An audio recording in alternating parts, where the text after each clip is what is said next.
Oh uro kaya today hanapan di ulong tuan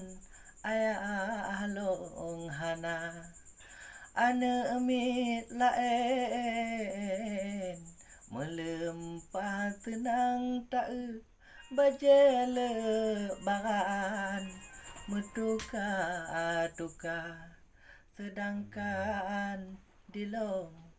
bajeton ganyan ngenti lop Jepang wahai cedara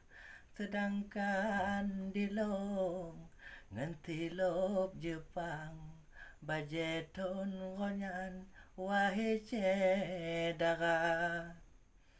hanjut lon ingat